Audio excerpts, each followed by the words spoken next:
So why did I share that story with you guys? Number one, because here it is, we have in scripture a clear example where a husband and a wife are at odds. Yes, they are physically in a marriage together, but the mindset, the behavior, the attitude of the husband is destructive to not just himself, but the overall household. He's a liability and he endangers, right, people through his behavior. And he really doesn't care. And what I want to show you is, and we're going to go through Abigail's character so you can see, I want you to see that in scripture, you can be a woman, a wife who is married to a husband who is guilty, who is wrong, who in the sight and in the eyes of God, he is wrong. And so many times, because of enmeshment, as women, we take on the spiritual criminality, again, the spiritual criminality, in some cases, even actual, realistic criminality in terms of what he does, but the spiritual criminality of our husbands. And when he's doing things that are bringing natural consequences, we oftentimes act as if it's our right and our responsibility to take those hits. So if his behavior and actions bring harm upon us, then that's just a consequence of being in the marriage. And then there's this distorted view of submission that we just have to accept everything that comes with, unfortunately, being married to a man of poor character. Doesn't mean he started out that way, but you're currently sitting in a marriage with one. So I wanted to bring this passage and this chapter forward because I've never, ever, ever, ever in my life, as much as I've heard preachings on marriage and relationships and submission and all these different things, I've never heard someone bring forth a topic on what it looks like to really be a woman in a dysfunctional marriage and how God steps into those situations. So that's why so much abuse and so much pain and hurt is able to happen in the lives of so many women, because people don't want to admit the ugliness of the situation. So I want to go back and look at different things about Abigail's character, because people are using scripture as a way to keep women in bondage. And you might be having different scriptures and different religious ideologies that are saying to you that your suffering is warranted. Like, you just have to accept being in this prison that you're in and going through things the way that you're going through, because sucks for you. This is who you're married to. And God doesn't care, when that's simply not the truth. God cares, and he cares a lot.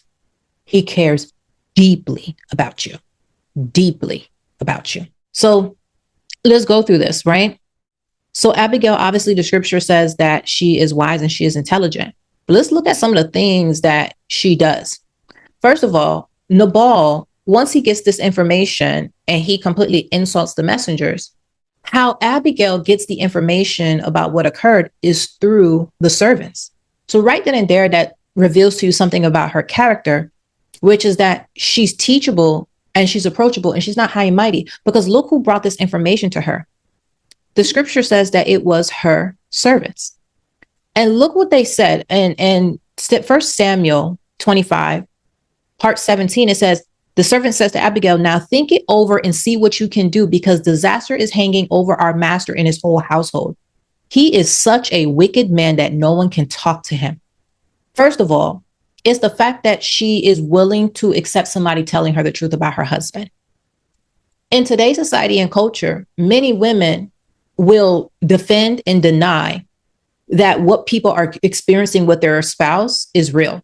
I don't know if you guys have ever been in a situation where you have been married to someone, or you're married to someone who is verbally abusive, or they're an alcoholic, or they're an addict. And when you go into public spaces with them, or you go to a family environment, they embarrass you, right? Or they might disrespect you publicly. And depending on who's there in the family, they might want to step in and try to protect you. And I've experienced this and I've seen this, where the moment somebody from the outside kind of steps in, the woman's like, no, you don't know who he is. You don't know the kind of person he is, stay out of it. And it's that whole thing. So they began defending and denying that what people are seeing about this man's character even exists. The first thing why Abigail is able to get the healing, the restoration, the things that she needs is because Abigail is not lying to herself. Abigail's not being delusional. So step one for you listening to this is to get out of delusion. You have to be able to see your husband for what he is. And guys, I hope you're already seeing. That's why I had to start with scripture, because this is real talk. This series that I'm going to be doing, the Hurting Wife Reset, you can't go through a reset if we're not fundamentally addressing things at its root, right? So healing, restoration, wholeness is on the other side of this, but you don't get there without truth. See, we like to see if we can sneak in there without actually seeing things for what they are. No, you get to the other side of healing by seeing things for what they actually are. And you have to be willing to listen, right? So the beautiful part, and I believe why God has me doing this way, is because you get to do this in the privacy of your home, the privacy of your car, wherever you're listening to this. You might feel too embarrassed or too uncomfortable if somebody in your personal life was having this conversation with you. Maybe a woman that really loves you and cares about you actually took this video or took this podcast episode and sent it over to you because they didn't know how to communicate this to you. So they provided you an episode that had the conversation that was necessary that you need to have. And I want you to know that I'm happy to have you here today. Okay. But in love, sister, it's going to be a whole lot of love going on here, but a whole lot of truth at that. And this is why I started with scripture, not my interpretation, not anything, not, my philosophy, none of this stuff. Let's get into scripture because we're talking marriage right now. And because we're talking about marriage, and marriage is a covenant that God put in place, I want you to know and see that God knows when your marriage is ugly. God knows when your husband is terrible. No sense in lying about it. So Abigail was not just willing to hear the truth about her husband, but she was willing to hear it from somebody that technically she employed. Some people might say somebody that's less than her. That wouldn't be my language. But, in society, we have hierarchies. It's so easy to feel like, okay, well, I can't tell this person this. Sometimes if a woman, somebody wants to talk to you about the behavior of your husband or things that he's doing, it's so easy for another woman to say, well, at least I got a man. Abigail's not playing that kind of game.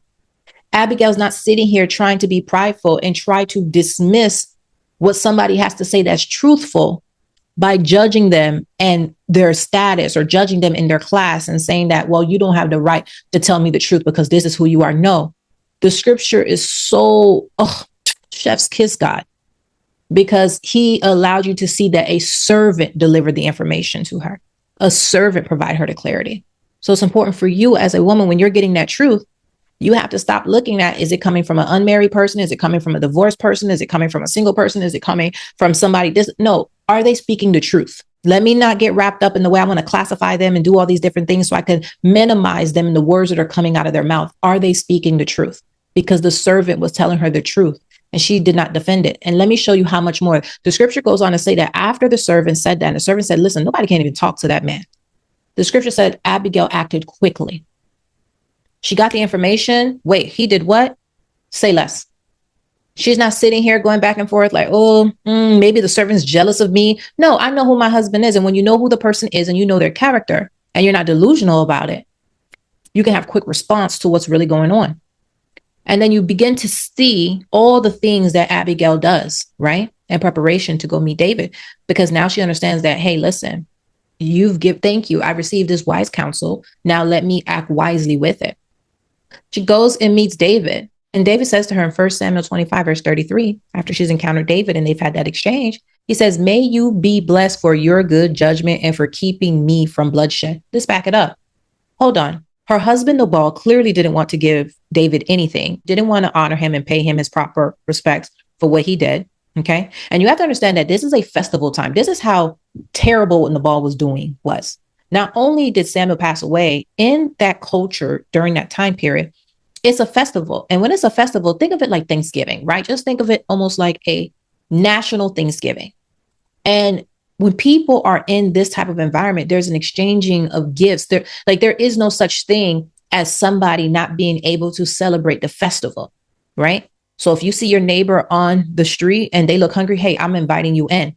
So it's already customary within that culture to be generous, especially honoring people for what they've done to you and their hospitality and providing hospitality. But you're in festival season. So in festival season, you're even more generous. You're even more giving. So this man is so wicked. Not only does he deny David and dismiss completely how David had protected him, because during that time, if you have a band of men, remember David's on the run, right?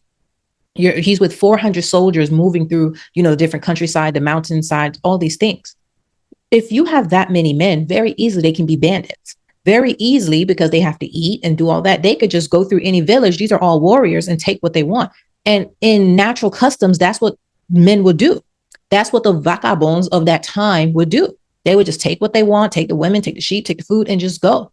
So this is why the scripture made a point to say, listen, David protected this area and he did not take, we didn't miss out on anything, right? Like no harm came to us. He provided free labor, free protection. It was absolutely wonderful. So if during a festive time, the man sends 10 people, he doesn't send all 400, 10 people and says, hey, just provide whatever you can. That should be an easy, no problem, David, because you're already a wealthy man. So it's so easy for people to take from you, especially if he was out there. David could have did all that. But you see, that's how much David was not even in the spirit of stealing from him. Because when the man did that, David didn't say, hey, I'm going to strap up 400 men and I'm going to go out there and take what you didn't give me. He said, no, I'm killing you because you're evil. Because you know the kind of character I have, you know what we did for you, because we protected you. That's why you're able to have all these sheep and do the things that you need to do. And you're repaying my good towards you with evil. No, you need to die. That's it. You just need to die, right? That's how hard-headed her husband is. Again, we live in this culture that tries to teach women blind submission. But here we have in the scripture, she gets that information. She receives it from her servant. And not only does she receive it, she acts. So she goes and does what her husband wasn't going to do. She used her own judgment. So in today's society, using your own judgment, let's say you're in a marriage right now with a husband that is driving you guys, into destruction. Society tries to teach you submitting as a woman is going along with that. The devil is a whole liar. This is why I'm providing you guys scripture so you can wake up and realize that this is a lie. This is a lie. You are 100% allowed to have good judgment in your marriage.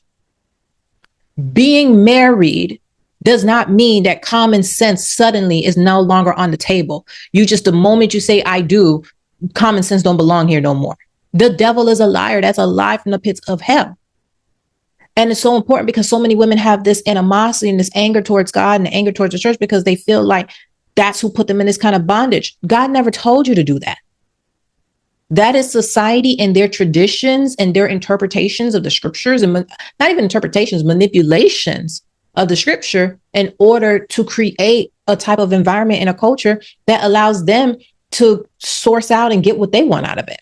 So when she goes against her husband's wishes, against what he was doing, and she does what she knows to be as wise, the man of God says, God bless you for having good judgment, which means that you can be married to somebody, okay, women? And he has poor judgment and you have wise judgment. And the same way could be the reverse. You have poor judgment and he has wise judgment. Either or, you're individuals. In our next episode, I'll talk about sovereignty and I'll bring more clarity to that. But today I want to lay the groundwork with scripture, okay?